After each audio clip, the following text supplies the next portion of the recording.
पाकिस्तान पाकिस्तान में 7 लोगों की मृत्यु हो गई और पाक रेंजर्स को लगाना पड़ा। लाहौर और कराची जैसे शहरों को चारों ओर से बंधक बना लिया गया था, उनको रोकना पड़ा। अब वहां सेना ने यह डिक्लेयर किया है कि रास्ते खोल दिए गए हैं और अब वहां आने जाने की व्यवस्था है, लोग आ जा सकते हैं।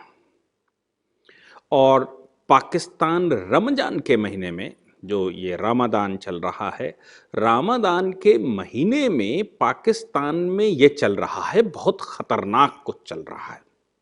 और ये दंगे आपको पता है कैसे हैं? ये इस्लामिक दंगे हैं। वर्ल्ड भर के न्यूज़पेपर्स ने इसको इस्लामिक दंगों का नाम दिया है, कहा है कि ये इस्लामिक दंगे हैं। आप सोच सकते हैं कि रमजान के महीने में इस्लामिक दंगे पाकिस्तान में, जो पाकिस्तान अपने को कहता है कि पहला इस्लामिक रिपब्लिक ऑफ पाकिस्तान, संसार का एक पाकिस्तान ऐसा कंट्री है जो इस्लामिक रिपब्लिक कंट्री है, पहला कंट्री। क्यों? क्योंकि बाकी जो मुस्लिम कंट्री हैं वो मोस्टली राजशाही है, डेमोक्रेसी नहीं है, रिपब्लिक नहीं है। रिपब्लिक का मतलब होता है कि ऐसा राज्य जिसका कोई बादशाह ना हो, जिसका आनुषंगिक कोई कार्य ना हो, जो चुनी हुई सरकार बैठे और चुने हुए लोग बैठे। उसका कारण भी है क्योंकि ये हिंदुस्तान के मुसलमानों के द्वारा बनाया गया एक देश है और हिंदुस्तान एक डेमोक्रेटिक कंट्री है। डेमोक्रेटिक कंट्री होने के नाते अब बादशाह नहीं रहा, कोई सुल्तान नहीं है।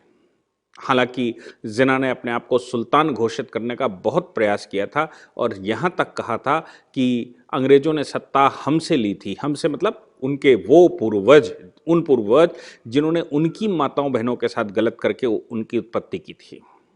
आक्रांताओं की बात कर रहे हैं। वो आक्रांताओं को अपना पूर्वज मानते हैं और तो कहते हैं कि जो आक्रांताओं के शासन से आपने सत्ता ली थी, वो सत्ता हमें वापस देनी चाहिए। आक्रांताओं की जो औलादें हैं यहाँ इस क्षेत्र में, उनको मिलनी चाहिए। दुर्भाग्य से वो ऐसा नहीं कर पाया। पाकिस्तान अलग टुकड़ा लेकर उसको लगा कि पाकिस्तान में बैठेगा तो पाकिस्तान से हिंदुस्तान में हमला करके वो पूरा इस्लामिक रिपब्लिक ऑफ पाकिस्तान या बादशाहत कायम कर देगा। दुर्भाग्य से ये कॉन्सेप्ट पाकिस्तान को दे गया, इस्लामिक कॉन्सेप्ट पाकिस्तान को दे गया, ना कि डेमोक्रेटिक रिपब्लिक दे गया। अब चूंकि इस्लामिक कॉन्सेप्ट दे गया तो वो होना ही है जो 1500 वर्षों से खाड़ी में चल रहा है। क्या चल रहा है 1500 वर्षों से खाड़ी में? 1500 वर्षों से खाड़ी में इस्लामिक युद्ध चल रहा है। वहां खाड़ी में कोई हिंदू नहीं है, खाड़ी में किसी क्रिश्चियन के साथ नहीं चल रहा, खाड़ी में किसी यहूदी के साथ नहीं चल रहा है। यहूदी का अगर चल भी रहा है तो वो फिलिस्तीन में चल रहा है, लेकिन कहीं और नहीं चल रहा। फिर सीरिया में किस बात का युद्ध है? फिर इराक में किस बात का युद्ध है? फिर ईरान में किस बात का? लीबिया, लेबनान, मिस्र, इनमें क्या है अंदर आखिर? कौन है ये बोको हरम वाले? कौन है ये आईएसआईएस वाले? तो वो जो 1500 वर्षों से वहां चल रहा है, परंपरागत रूप से चल रहा है, मोहम्मद के रहते हुए, मोहम्मद के जाने के बाद भी जो युद्ध चल रहा है, उस युद्ध की परंपरा को अगर आप वहां अपने पूर्वजों को देखेंगे तो वो कैसे रोक सकते हैं? वो कैसे रोक सकता है? वो तो होना ही है। जब आपकी बेसिक इंस्ट्रूमेंटैलिटी, बेसिक कॉन्सेप्ट गलत हो गया हो तो बहुत दिनों तक नहीं रोका जा सकता।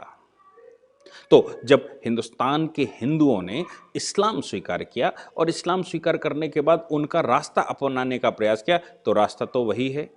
आपने पाकिस्तान ज़रूर बना लिया हिंदुस्तान तोड़ के, लेकिन आपने कॉन्सेप्ट तो इस्लामिक लिया और आपने इस्लामिक रिपब्लिक ऑफ पाकिस्तान घोषित किया, तो ये तो होना ही था। इस्लामिक युद्ध आज से शुरू होता या बहुत पहले से शुरू होता, लेकिन इस्लामिक युद्ध तो वहाँ होना ही था। जैसे जैसे पाकिस्तान मोदी के कर कमलों की वजह से कमज़ोर होता जा रहा है और पाकिस्तान की इकोनॉमी जैसे जैसे खराब होती जा रही है, पाकिस्तान के अंदर, जैसा मैंने पहले भी बहुत बार कहा है कि पाकिस्तान में जिस समय कयानी कमीशन बैठा था, उसने कहा 150 प्रकार के मुसलमान यहाँ पर रहते हैं, मैं एक प्रकार के मुसलमान की बात करता हूँ तो 149 उसके दुश्मन हैं। ये 150 प्रकार के दुश्मन एक साथ रहते हैं, वो तब तक ही रह सकते हैं जब तक वो धन से मजबूत हों, जब तक वो किसी दूसरे दुश्मन से लड़ रहे हों।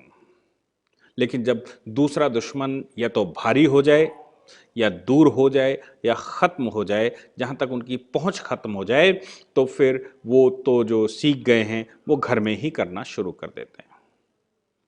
अब चूंकि हिंदुस्तान के अंदर ऐसी सरकार बैठ गई है जिसके लिए पाकिस्तान के अंदर से गतिविधि नहीं हो पा रही। क्यों नहीं हो पा रही? क्योंकि आपने जब जब यहां पर कोई घटना की तो हिंदुस्तान के आज के प्रधानमंत्री ने आपको रिटेलिएट किया, आपको जवाब दिया।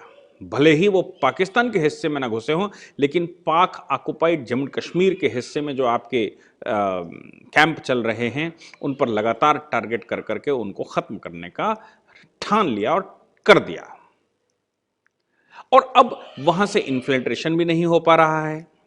यहां सब कुछ अब ऐसा लग रहा है कि शांति से चल रहा है, और मोदी जी लगातार उसमें प्रयास भी कर रहे हैं, चाहे वो फॉरेन डायरेक्ट इन्वेस्टमेंट के मामले में, या मैंने कुछ दिन पहले बताया था कि FATF की टीम के साथ भारत की एक कमेटी बना दी गई है और भारत के अंदर से वो सपोले ढूंढने शुरू कर दिए हैं जो इस प्रकार की टेरर फंडिंग करते हैं, टेरर फाइनेंस करते हैं।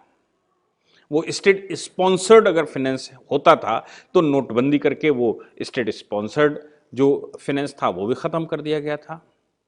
तो पाकिस्तान के लोगों के पास बहुत कुछ काम नहीं बचा, इसलिए पाकिस्तान के अंदर लड़ना शुरू कर दिया। मैं आपको चर्चा कर रहा हूं अभी न्यूज, वो France24.com की साइट पर उन्होंने कहा, फ्रांस के मिनिस्टर ने कहा कि फ्रांस के विरुद्ध जो पाकिस्तान के अंदर चल रहा है उस पर पाकिस्तान को बैन लगाना ही होगा। और जैसे ही उन्होंने कहा बैन लगाना होगा, पाकिस्तान के अंदर बैन लग गया। और पाकिस्तान के अंदर जैसे ही एक Islamic party, pure Islamic party के ऊपर बैन लगा, पाकिस्तान में दंगे होना स्वाभाविक था। रमादान का महीना है, रमादान के महीने में यह होना स्वाभाविक था, क्योंकि चिनगारी कहीं ना कहीं बैठी है। लाख और चिनगारी का साथ नहीं हो सकता। जिस समय आपकी एजुकेशन खराब हो गई हो, और वो भी परम पिता के नाम से एजुकेशन खराब हो गई हो, तो ये संभव नहीं है कि आपको रोका जा सके, आपके यहाँ आतंक होने से रोका जा सके। मैं आपको पूरा मामला बताता हूं, मामला क्या है। पाकिस्तान के अंदर एक पार्टी बनी, तहरीके लबायक पाकिस्तान, जिसको TLP कहते हैं। मैं फिर से कहता हूं, तहरीके लबायक पाकिस्तान। लबायक कहते हैं मैं ही, यानी कि आज जो फंडामेंटल राइट्स या मेरा अस्तित्व। तो तहरीके लबायक पाकिस्तान में एक जनाब रिजवी साहब हैं जो उनकी पार्टी, उस पार्टी के इस समय रहनुमा बने हुए हैं या वो पार्टी चलाते हैं।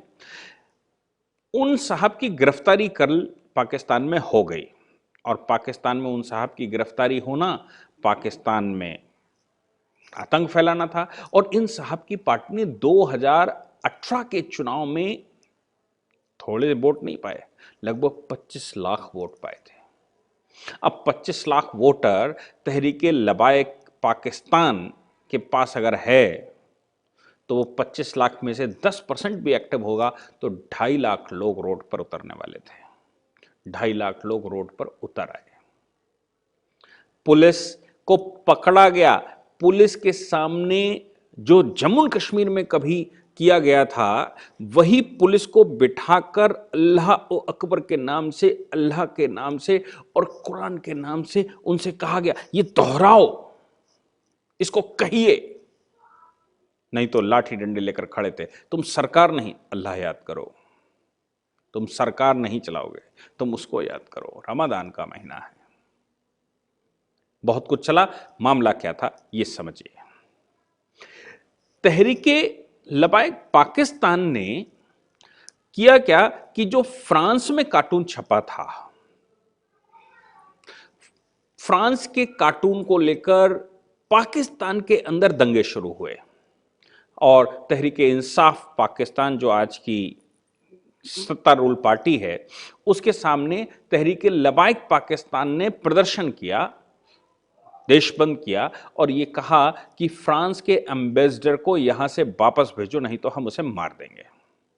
तो एक समझौता हो गया तहरीक इंसाफ पाकिस्तान और तहरीक लबाइक पाकिस्तान के बीच में। और ये तहरीक इंसाफ पाकिस्तान ने कहा कि हम उनको, यानी कि सरकार ने कहा कि हम उनको बाहर कर देंगे, हम इस बात का वचन देते हैं। लेकिन एफएटीएफ में बहुत बड़ा रोल फ्रांस प्ले कर रहा है और अभी अभी सेंसिटिव देशों की सूची में कल ही यूके ने उनको डाल दिया है और कहा है कि इतनी बड़ी रकम, कुछ लोगों ने कहा 2,500 करोड़ या 25,000 करोड़ रुपए, पाकिस्तानी रुपए की रकम लंदन में लगाई जा रही है। लंदन को कैप्चर किया जा रहा है, इस्लामिक राजधानी बनाने की कोशिश की जा रही, ताकि वो यूके पर कब्जा कर सके। इसलिए उनको सेंसिटिव सूची में डाल दिया और कहा कि एफएटीएफ की क्लियरेंस उनको नहीं मिलनी चाहिए। फ्रांस पहले से एफएटीएफ की क्लियरेंस न देने के पक्ष में था। बोरिस जॉनसन भारत के दामाद और एमेनुअल फ्रांस के राष्ट्रपति मोदी के दोस्त, कैसे चलेगा पाकिस्तान? पाकिस्तान के ऊपर एफएटीएफ का फंदा पड़ा हुआ है, पाकिस्तान के पास पैसे नहीं है, पाकिस्तान क्वारंटाइन सेंटर नहीं बना पा रहा है, पाकिस्तान वैक्सीन नहीं लगा पा रहा है। और जब ये पाकिस्तान नहीं कर पा रहा है तो कैसे चले? जब वो समझौता हो गया तो उस समझौते के बाद दोबारा अभी रमादान में प्रोटेस्ट शुरू हो गए।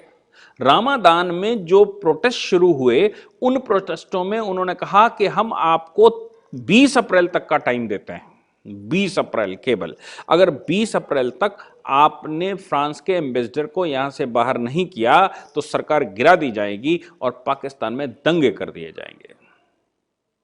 पाकिस्तान की यह खबर फ्रांस पहुंची तो फ्रांस ने पाकिस्तान से कहा कि अगर आप हमारे एम्बेसडर को निकालने का प्रयास भी करेंगे या सोचेंगे भी तो गंभीर परिणाम पाकिस्तान को भुगतना पड़ेगा। शासक होने की एक नीति सबसे इंपॉर्टेंट होती है कि वो जनता को खिलाए क्या, और जनता तो इस्लामिक है, उसको खाने पीने की चिंता नहीं, उसको तलवार की चिंता है, उसको सरकार से कोई लेना देना नहीं। भोजन भी वो छीन कर खाने वाले लोग हैं, लूट कर खाने वाले लोग हैं। ऐसी परिस्थिति में कैसे चलेगा? तो उनके चीफ को पाकिस्तान सरकार ने गिरफ्तार कर लिया, तहरीक लबाइक पाकिस्तान के चीफ को। और जब उसको गिरफ्तार कर लिया और वो उसकी खबर उड़ी तो वो खबर जंगल की आग की तरह थी। 25 लाख वोटर वो 2018 में पा चुके थे, यानी कि पाकिस्तान के अंदर दंगे होना स्वाभाविक थे। 25 लाख लोग रोडों पर उतर आए। उन्होंने कराची और लाहौर, यही दो शहर हैं पाकिस्तान में जो बहुत इंपॉर्टेंट है, कराची और लाहौर दोनों को घेर कर खड़े हो गए। पुलिस को ह्यूमिलिएट किया गया, आंसू गैस के गोले छोड़े गए, बर्फ पानी डाला गया, लेकिन उनके ऊपर कोई प्रभाव नहीं पड़ा। उन्होंने पुलिस को ही उल्टा कैद कर लिया। और पुलिस को कैद करना तो ये आर्मी का पुराना काम है। कराची आप देख ही रहे थे क्या चल रहा था, लाहौर जो बचा हुआ था, लाहौर में क्या हुआ। ऐसी परिस्थिति में वहां के इंटीरियर मिनिस्टर को यह कहना पड़ा कि अब हम पाकिस्तान में इस इस्लामिक पार्टी को टोटल बैन करते हैं। आज उन्होंने अभी कुछ समय पहले ही तहरीक लबाइक पाकिस्तान, जो कि पहली इस तरह की अपने तरह की इस्लामिक पार्टी है, और तहरीक लबाइक पाकिस्तान एक ऑफिशियली चैनल चलाते हैं जो सिर्फ इस्लाम बजाता है, कुछ नहीं बजाता, और वो केवल इस्लाम बजाते हैं। इसी आधार पर वो फेम में आ गए और पार्टी खड़ी कर ली और चल पड़े, क्योंकि वो सिर्फ कुछ बजाते ही नहीं थे, इस्लाम बजाते थे, और लोग बड़े प्रभावित उनसे हुए, उनको वोट भी उन्होंने डाला। परिणाम ये निकला कि जब इसको बैन किया गया अभी तो उससे पहले दंगे हो चुके थे, 7 लोग मर चुके थे। भारत से जो सिखों का दस्ता गया था वहां यात्रा करने के लिए, ऐसे सिख भी जो 3 घंटे की यात्रा है उनको 14 घंटे लगाने पड़े, बसें सेफ स्थान पर ले जानी पड़ी। और वहां जब दंगे थोड़े बहुत रास्ते खोल दिए अभी, तो फिर वो लोग निकले और स्थान पर पहुंचे। ये रमज़ान के महीने में पाकिस्तान से जो खबर आई मुझे लगता है कि ये अच्छी है या खराब है मैं नहीं कह सकता, लेकिन फ्रांस में कार्टून छपा और पाकिस्तान में दंगे हुए। इस बात के दंगे कि फ्रांस से संबंध तोड़ लीजिए, फ्रांस के एम्बेसडर को मार दीजिए, उसको यहां से वापस भेज दीजिए, अदरवाइज सरकार गिरा देंगे। और सरकार गिरेगी तो क्या होगा? वहां सरकार गिरेगी तो इस्लामिक दंगे होने हैं, स्वाभाविक है। मैं फिर से कहता हूं, ये सब हिंदू हैं, बेसिकली ये हिंदुस्तान के प्रोडक्ट हैं। गलत सोबत और गलत रास्ता पकड़ने की वजह से वो खाड़ी के जो नियम, लड़ाई के नियम हैं, उनको अडॉप्ट कर चुके हैं और वो फंस चुके हैं। इनमें वो पाकिस्तानी व्यक्ति, वो मुसलमान जो कि आज भी जिसके मन में, दिल में हिंदू हृदय धड़कता है, वो बहुत परेशान है। किंतु मारकाट की राजनीति है, इसमें वो कहने के कुछ योग्य भी नहीं है। पाकिस्तान बहुत जल्दी टूटने वाला है, इसमें कोई शक नहीं। Thank you very much.